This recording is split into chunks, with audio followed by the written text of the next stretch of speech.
मथुरा के राधाकुंड क्षेत्र में साधु के वेश में एक व्यक्ति इलेक्ट्रिक फैन ठीक कराने दुकान पर पहुंचा, लेकिन जब दुकानदार ने फैन को खोला तो उसके होश उड़ गए और अब पुलिस जांच में जुटी हुई है।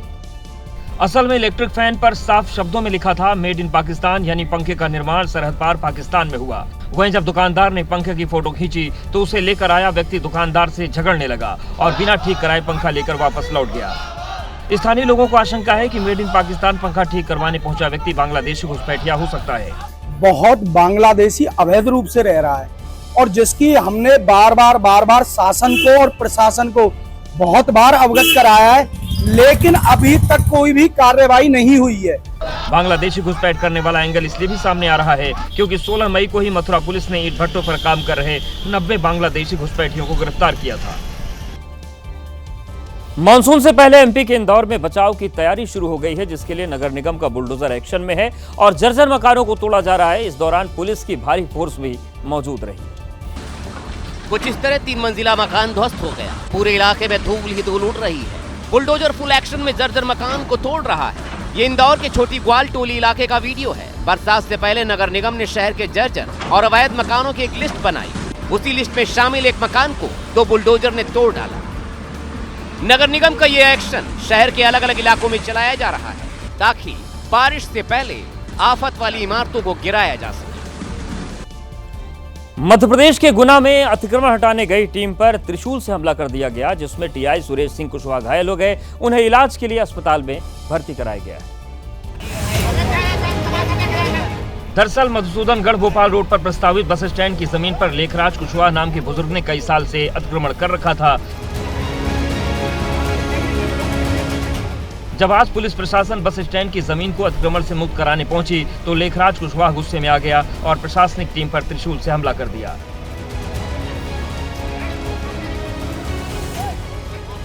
जिसमें टीआई सुरेश सिंह कुशवाहा घायल हो गए। त्रिशूल से उनकी हथेली फट गई, जिसके बाद पुलिस ने आरोपी और उसके परिजनों को मौके से गिरफ्तार कर लिया और बुलडोजर चलाकर बस स्टैंड की जमीन को अतिक्रमण से मुक्त करा दिया।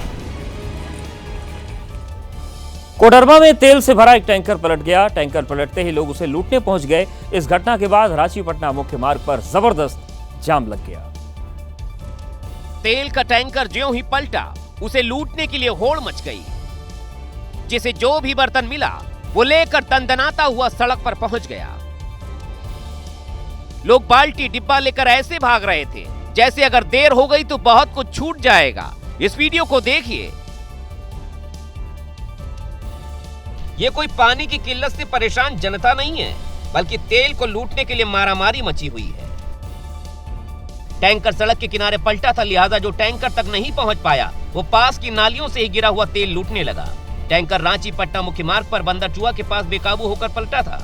ये बिहार होते हुए नेपाल जा रहा था। घटना के बाद हाईवे पर लंबा जाम लग गया। कर्नाटक के हावेरी में गैंगरेप के आरोपियों को जुलूस निकालना भारी पड़ गया। जमानत की खुशी में सड़क पर रोड शो निकालकर जश्न मनाया, लेकिन वीडियो वायरल होने के बाद फिर से पुलिस के शिकंजे में आ गए। गैंगरेप के 7 आरोपी 20 मई को जमानत पर रिहा हुए और उसी शाम कार और बाइक पर सवार होकर विजय जुलूस निकला। ऐसा लग रहा था मानो कोई जंग जीत कर आए हो। रोड शो का वीडियो जब सोशल मीडिया पर वायरल हुआ तो न सिर्फ हावेरी में बल्कि आम लोगों में नाराजगी फैल गई। इसके बाद पुलिस ने मामले को गंभीरता से लिया और कई आरोपियों को गिरफ्तार कर लिया। यही नहीं, नया केस बनाकर पुलिस बेल की शर्तों के उल्लंघन को आधार बनाकर आरोपियों की जमानत रद्द कराने में जुटी है। जनवरी 2024 में लड़की हावेरी के एक होटल में अपने दोस्त के साथ रुकी थी। आरोप है कि इसी दौरान करीब 19 लोगों ने कमरे में घुसकर मारपीट की। आरोप यह भी है कि इसके बाद लड़की को घसीटकर जंगल में ले जाया गया और उसके साथ गैंगरेप हुआ। कुछ महीने पहले 12 लोगों को जमानत मिल गई, लेकिन इन 7 आरोपियों पर केस चल रहा था। इन्हें कोर्ट ने जमानत तब दी जब आरोप लगाने वाली लड़की इन्हें पहचानने में नाकाम हो गई थी। और उसके बाद जैसे ही जमानत पर ये लोग जेल से बाहर आए, जश्न मनाने लगे। लेकिन जुलूस निकालना अब भारी पड़ गया है। वाराणसी में तेंदुए का खौफ अभी भी जारी है। बीते 2 दिनों में तेंदुए के हमले में 3 लोग घायल हुए हैं। एहतियातन गांव में सुरक्षा व्यवस्था बढ़ा दी गई है। इसी तेंदुए ने चिरई गांव में दहशत मचा रखी है। गांव में पूरी तरह से सन्नाटा पसरा हुआ है। लोग घरों में दुबकने को मजबूर हैं। पूरी तरह से सन्नाटा पसरा हुआ है। ये ग्रामीण क्षेत्र की तस्वीर है। आप देख रहे होंगे कि चाहे सड़क हो या लोगों का घर हो, आसपास कोई लोग नजर नहीं आ रहे हैं। तेंदुए के हमले में 3 लोग जख्मी हो चुके हैं। 2 जानवरों पर भी तेंदुए ने हमला किया है। वन विभाग की टीम भी तेंदुए को पकड़ने की कोशिश में जुटी है, लेकिन तेंदुए को पकड़ने की सारी कोशिश नाकाम साबित हुई है। और इसमें सभी के अंदर एक डर बना हुआ है और डर के माहौल में हर कोई अपने घरों में है, लाठी डंडे लेकर सतर्क है कि अपने जान माल की सुरक्षा के लिए वो जागरूक है। तेंदुए की दहशत से वाराणसी के दर्जन भर गाँव में खौफ का आलम है। गाँव वाले रात भर जागकर पहरा दे रहे हैं। जापान दौरे के तीसरे दिन जेडीयू सांसद संजय झा के नेतृत्व में सर्वदलीय प्रतिनिधिमंडल ने प्रवासी भारतीयों से मुलाकात की। इस दौरान सभी नेताओं ने साफ संदेश दिया कि भारत नापाक हरकतों को बर्दाश्त नहीं करेगा।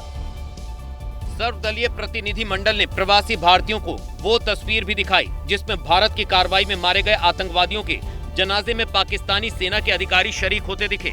वहाँ की सरकार ही और आर्मी ही इन्वॉल्व है इस सारे काम को करने के। वहीं प्रतिनिधि मंडल के साथ गए टीएमसी सांसद अभिषेक बनर्जी ने संदेश दिया कि आतंकी और पाकिस्तान सरकार अलग अलग नहीं बल्कि एक ही हैं।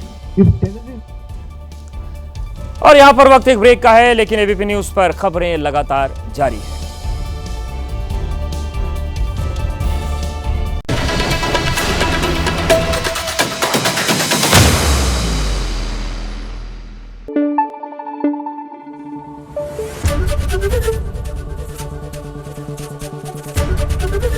एबीपी न्यूज आपको रखे आगे।